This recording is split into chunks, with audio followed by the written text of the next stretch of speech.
Well, good morning, ALEC 625. Welcome back to a session that some of you have been asking about, and one that I think is probably just a little bit out of order, but I think is needed at this point in time in the semester so that you can begin to think about your plan and the plan that you're going to put together. So if you have the text, this is the next to the last chapter in the text, is where we talk about an evaluation plan. But I think it's pertinent to go ahead at this point and talk a little about an evaluation plan and what you should be thinking about, the things that should be a part of your evaluation plan that will be your final project for the class. So we're going to spend some time on that now to help you prepare and begin to put things in place to help you move forward this semester. So why do we do this? Why do we have a systematic plan? That's the first focus question we had in our discussion board. The plan is what's going to guide the evaluation. It gives purpose for why we're going to conduct an evaluation. The plan will always make sure that the evaluation is based on the evaluation questions. So that's really one of the first steps, is to identify what those evaluation questions are. Now, I'm not talking about the questions that would be on a survey.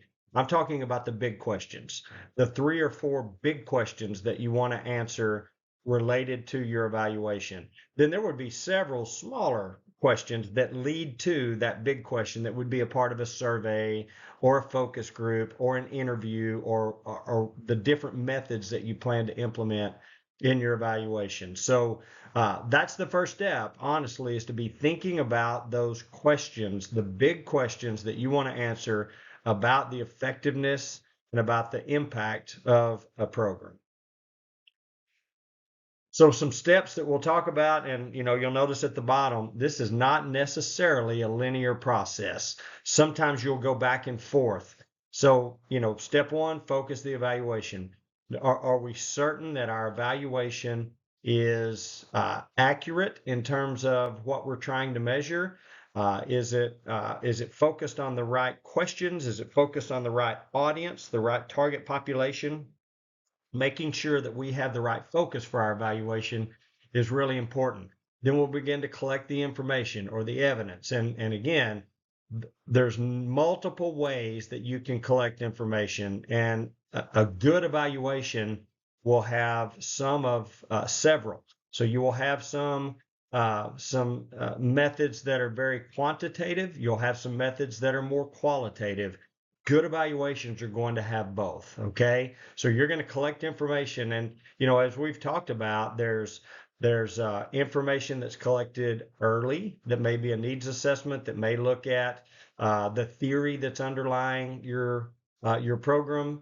There's information that will be collected during the implementation phases and throughout the program, and then there's information that will be collected post program, and maybe a longer term follow-up, maybe a 6 or a 9 or a 12-month follow-up. If we're trying to determine if someone changed a behavior, we want to know, did they maintain that? So there may be some long-term follow-up. So your information collection is a timeline that may be 6, 12, 18 months long in terms of the period of time that you'll be collecting information. Once you collect it, how are you going to organize that information? How are you going to analyze that information? Are you going to use SPSS? Are you just going to use some simple tools that you can utilize in a spreadsheet type product? There's different ways that you can do that, and that's simply a matter of what your resources are and what your level of expertise is. But how are you going to organize? How are you going to analyze? What's the report going to look like? Who is the report going to be aimed at?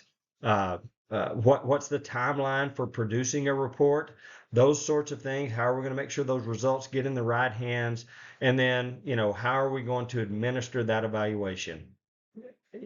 I would say for planning purposes, for us in Extension, our educators are also our evaluators. Now, we have some help within the department, within the ALEC department. We have some folks that can help with developing and learning about evaluation. We have a unit within Extension that deals with data and accountability, so they can help with evaluation. But we do not have individuals that go out and conduct evaluations. Those are done by the people that actually are conducting the program. So for your purposes, you can act as an independent evaluator.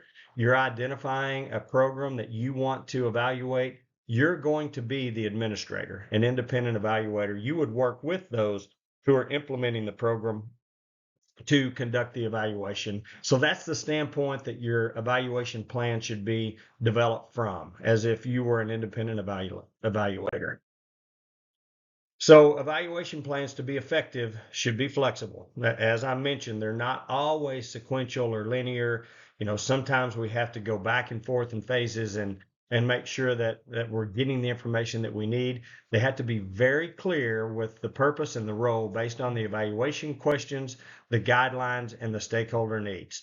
Stakeholder needs, for your standpoint, are going to be a little hard to ascertain because we're doing this as if we were serving as an independent evaluator. We probably will not be in contact much with those stakeholders or those administrators of the program. So, those are things that we're going to assume what the stakeholder needs are. If you have that information, great. If you don't, we'll make some assumptions.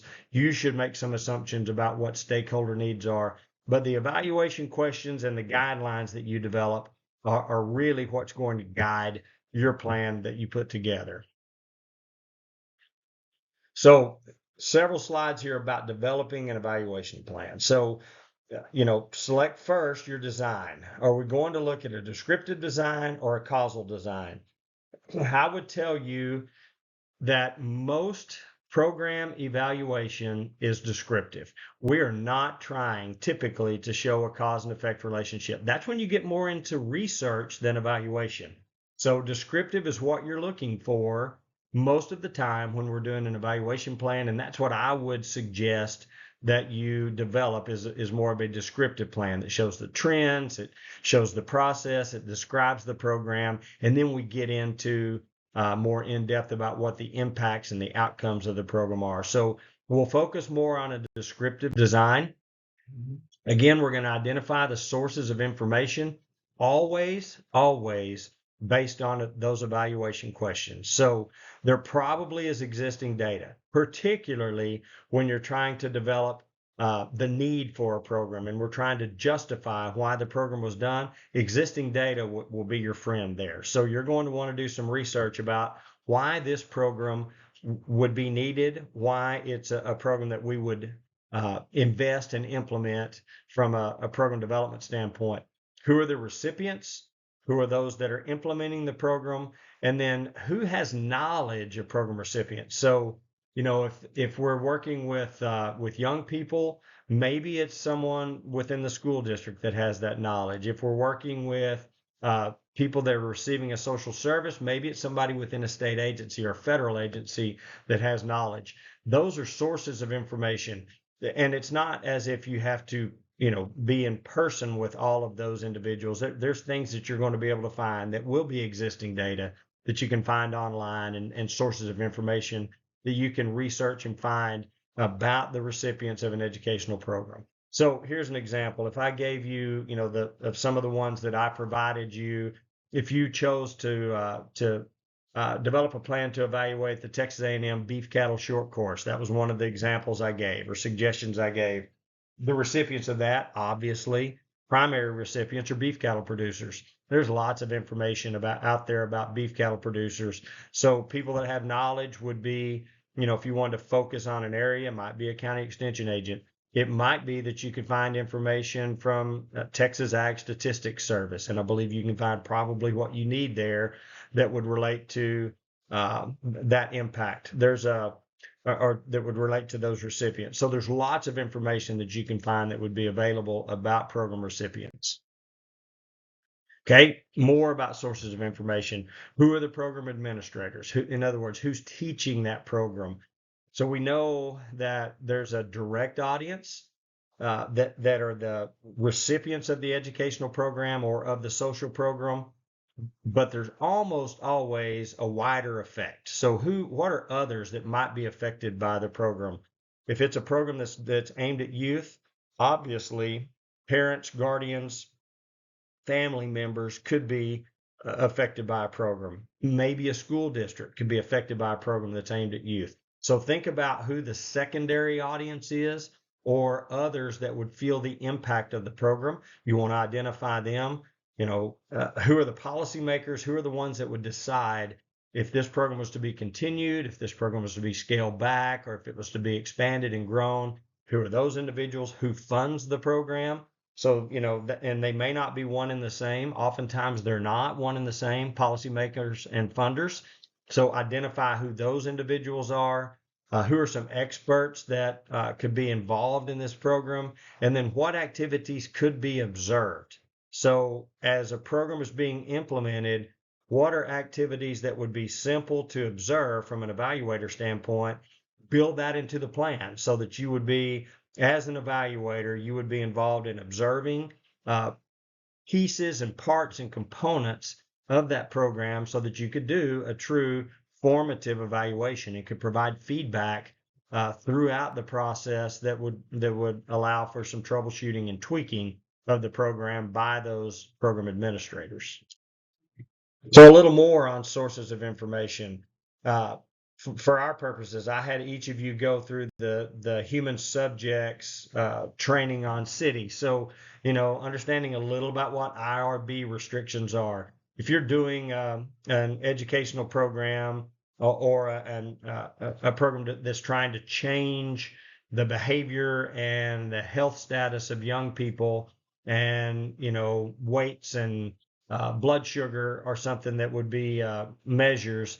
There's issues there, right? There's serious issues about what you can collect and what you can subject human subjects to. So be aware of that.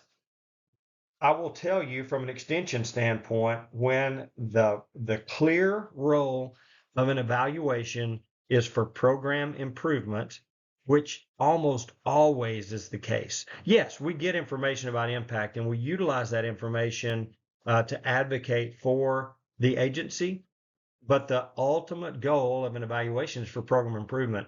If that's the case, typically there's an IRB waiver so that you do not have to go through an approval process. So that's something to be aware of. And those programs that I laid out for you to potentially look at would be those that would be IRB approved or waived from IRB approval. So understand that, and then just have an awareness about FERPA and HIPAA and the laws surrounding protecting that data and making sure that data is secure from the standpoint of making sure that our participants aren't exposed to risk there.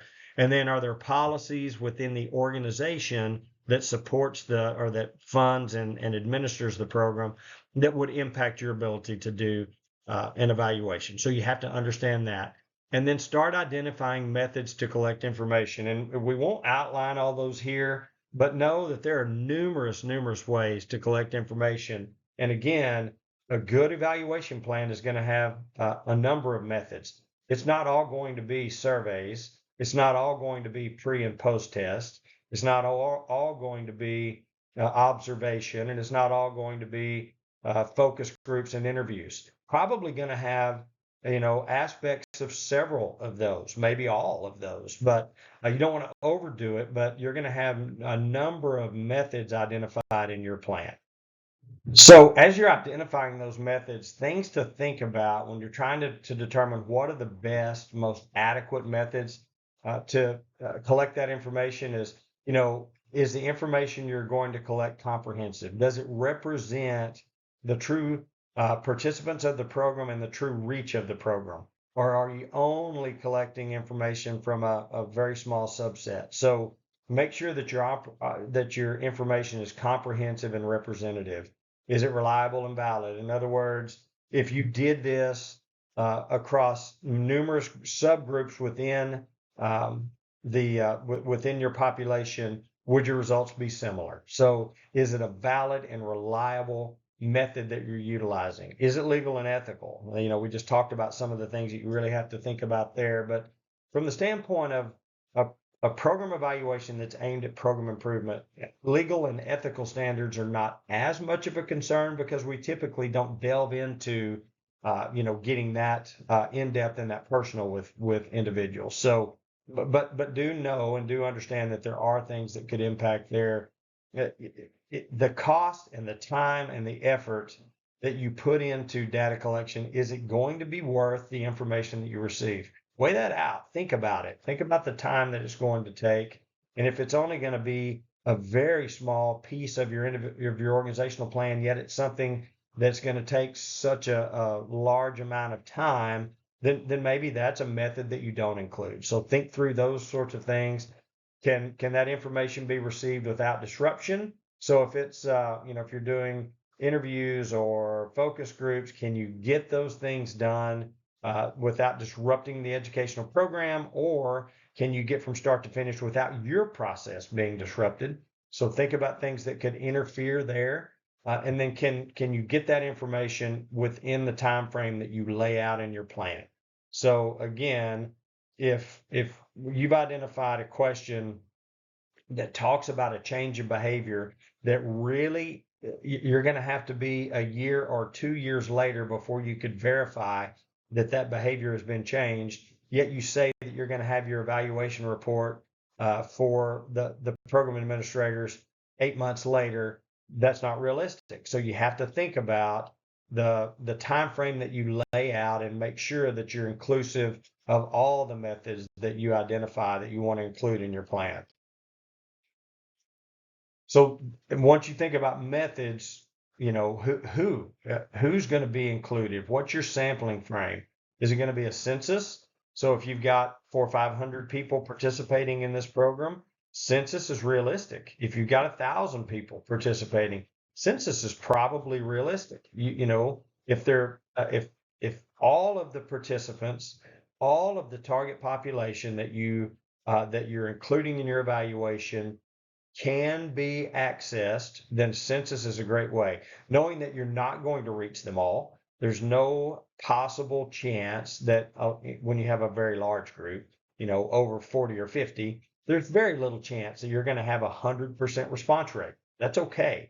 If everybody has the opportunity and you have an acceptable response rate, depending on the numbers, you'd like to have 50% or so response rate to your evaluation, 50% that participated, then that's an effective way. If you've got a really large group, then a sample may be something that's more effective. And whether you use a true random sample, and again, that's where every member of that population has the same chance of being selected. Okay, so random is wonderful. It's really good. It's very effective. It's very accurate. Sometimes it can be a little harder to come up with a random sample. That's something that you might consider, something that you may want to include. A convenience sample, as long as you're very clear about how that sample would be developed, is okay. So, let's say that we're doing something with college students within the College of Ag and Life Sciences, Texas A&M University, and we said that we were going to survey or interview students that were in the AGLS building on Tuesday afternoons between 3 and 5. That's when we were going to set up. Well, that's a convenience sample. It's very clear that that's what we're going to do, but there's just a small subgroup of College of Ag and Life Sciences students who might tend to be in the Ag and Life Sciences building on Tuesday afternoons between 3 and 5. So that's a convenient sample. It's convenient for you. It's convenient for the team that's collecting the information. So that's what that means. Purposive says that you've identified a subgroup on purpose. So you've said that I'm going to, if just go back to college students, the reason and the ones that I want to focus this evaluation on are those students who are taking ag leadership courses, ALEC courses in an undergrad situation, and they're in the following course numbers: ALEC 202 and 307, and you identify those classes.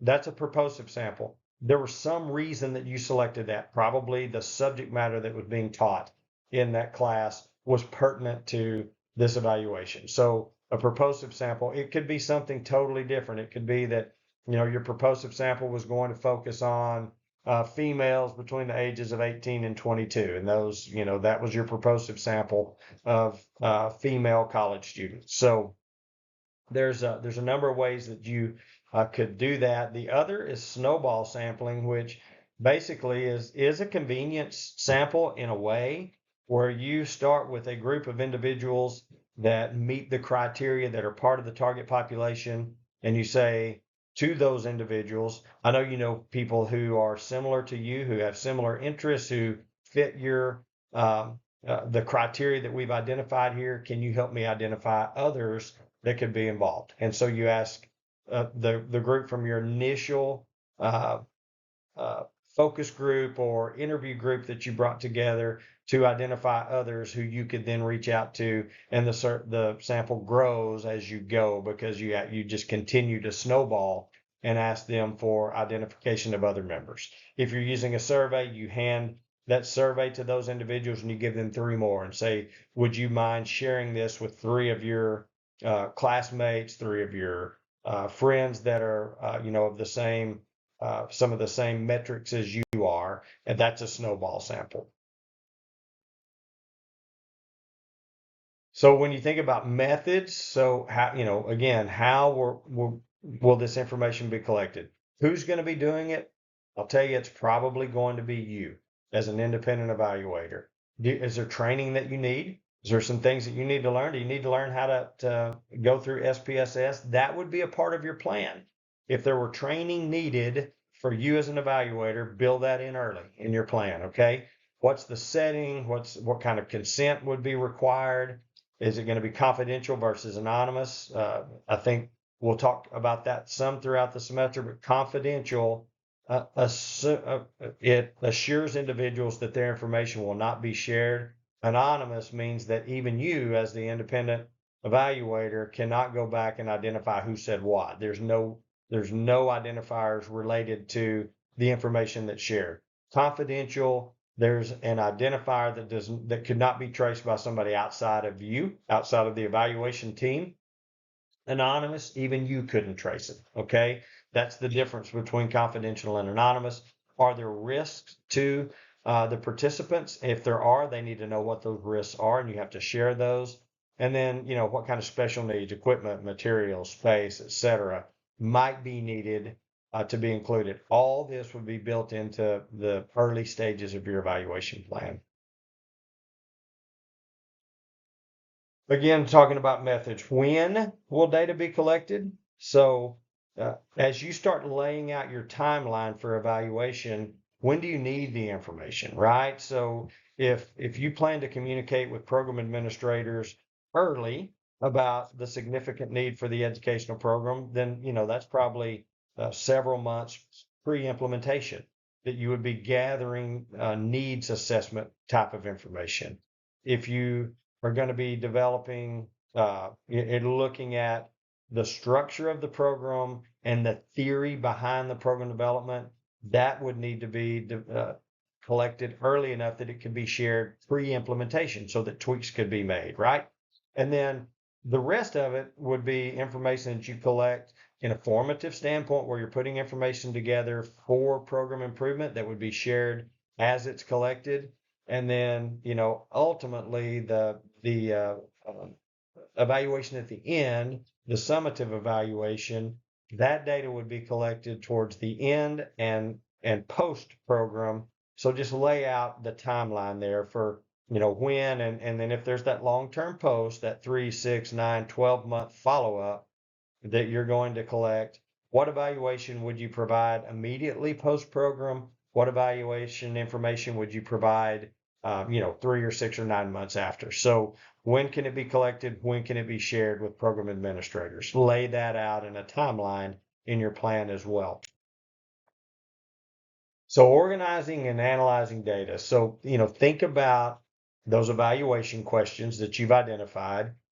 You're going to collect data based on those questions. So that's your frame your framework that will outline the data that you're going to collect. So under each of those evaluation questions, you're going to identify some very specific measures and some very specific things, ways that you would collect data aimed directly at those measures. So it would be evaluation questions. It would be pre-post test questions. It would be focus group questions, interview questions that are aimed at the big questions that move us towards those measures that you've identified or that were identified as goals for the program. Okay. How are you going to summarize? How are you going to analyze that data statistically? So, again, from an evaluation standpoint, it does not have to be, a terribly detailed statistical analysis. Typically, what we try to do is we look at a percentage increase, we look at percent change, we look at a pre and post improvement score, those sorts of things. So it's not it's fairly simple statistical analysis is what we're doing. Typically, it can be done in Excel. Sometimes you may need something like SPSS, but think about what software you need and what how you're going to take that data and enter and analyze that data in a way that's meaningful to you, that would be meaningful to the stakeholders, and then how are you going to share that with them, the results, and what's going to be the best way for that information to be consumed by stakeholders. And again, think about different stakeholders. Program administrators, they're going to want everything. They want to know, the impact from every aspect of the program. So they're going to want everything. When you think about funders, they may just want certain pieces and parts. You may want to focus that evaluation uh, report just a little bit differently and only focus on the true impact or the long-term impact. Whereas the program administrators, they want to know everything about improvement, things that could be tweaked and changed. And, if we were a little low in an area, what did we ascertain might be causes of that? Were there implementation failures? Were there delivery failures? That's things that the program administrator is going to want to know. The oversight, the funders, the policymakers, they're probably wanting more of a big picture. So think about different ways that data would be shared. So to kind of summarize that reporting that we just talked about, think about the audience, the content for that audience, the format for that audience. We haven't talked a lot about format, but a report typically is going to have text and graphics. It's got to be something people consume information differently. Some like to read and look at text. Some like to look at figures and tables and data, so you've got to have some of both when you think about the format that you're going to put your information in. And again, the time frame and the context will be important and will be laid out in your plan as well. The management phase of your evaluation plan would include if you were going to hire, train, monitor staff, and maybe there are volunteers that would be a part of this. So what kind of training would they need if you were going to have volunteers helping you collect data or collect information? Doesn't have to be paid staff. It could be that you identify and train some volunteers, so that may be a part of your plan. Working with clients, participants, and stakeholders, what is that going to look like as an evaluator? How will you interact with each of those three groups as we go through the process? What kind of outside influences could impact your the program or could impact your ability to evaluate the program? Try to identify and plan for as many of those as you can think through. If it's a program that's conducted all outdoors, talk about weather and talk about what some contingency plans are for being able to implement and evaluate and observe those programs from that standpoint. So think about all those sorts of things. If there's a budget, sometimes there is, sometimes there's not, but you should at least develop a budget for you as an independent evaluator in terms of what you think the cost would be for you, including your time. That should be probably one page of your plan would be the budget. A timeline could be it could be a linear graph that you put together. It can be tabular. It doesn't matter, but lay out what the timeline would be from start to finish of all activities that would be included in your evaluation plan. And then again, technical and ethical standards, make sure that there's nothing out of the ordinary or nothing out of line there. I don't expect to see any of that. So it's not as important when we're talking about program evaluation. But if you're talking, just make sure that the audience that you're working with, that we're working with them in an appropriate, ethical, and legal way. Some of the costs to consider if you're going to put together that little one-page budget, or personnel, it's probably you probably are the consultant, but whether it be travel costs that would be associated with this, communications, equipment, printing, supplies, probably would not see subcontracts, but there could be some overhead, some things that you want to include as a part of your cost. If you were a professional evaluator, you would probably have all of these things that would be included in a budget. And you probably would have some personnel, you would have some training, you would have those sorts of things. So think about all those things that might be needed for you as a professional evaluator to be effective and to do the job in a professional manner. Include those in your budget as you put your plan together. So you've got to have a good plan. It's better to over plan than under plan. In other words, I would rather your plan go a little more in depth than was really necessary, but think through all possible scenarios, everything that you possibly can, and include that in your plan. Things that could go wrong and how you might deal with those. Things that would require you to provide some extra oversight or some extra time. Uh, anything that might cause you difficulty in reaching the participants. So think through all those possible scenarios, and don't ever think that won't happen, because I can tell you it very likely could. One thing I will tell you is that a program and an evaluation very seldom go as planned. There's always some things that change, or some things that come at you that you didn't anticipate. So just be flexible, and as you put your plan together, know that things might change as implementation of an evaluation, particularly goes. So that's an outline of what your plan should look like. Okay, these slides will be available. The one thing that I didn't include was different methods. I will put a one pager up that talks about methods, data collection methods as well, so that you'll have that and you can start thinking about the things that you want to put together in your evaluation plan. If you have questions, as you start to develop this, please reach out to me. Text, email, phone call, however you want to get in touch with me. If we need to meet, we can do that. So uh, don't wait till the end. I would suggest that you begin at least kind of outlining what your plan might look like. Maybe start doing a little research about the program that you're going to develop your plan for. That's something that you could start at any time, putting together some of that background information, and then start on your paper, on your project. As far as the length of this project, the exact format of this project, I'm pretty flexible. I mean, you will have some text, you will have some tables and some timelines and some budgets. You'll have a lot of different pieces and parts in there.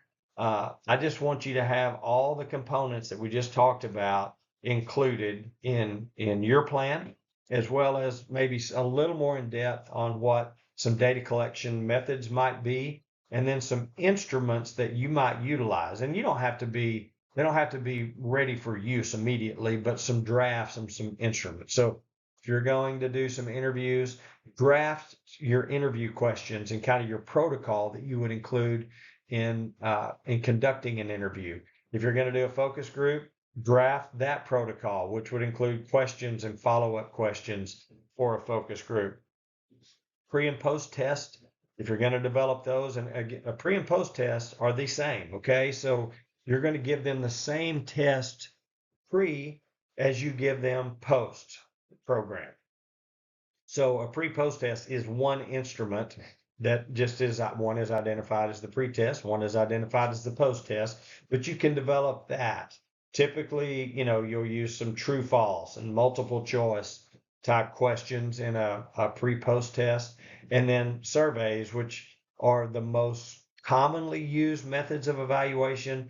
I would also say sometimes they're overused and these other methods are not utilized enough. So I expect you to have survey survey data collection as part of your evaluation, most likely, but don't make that your only source of evaluation data collection.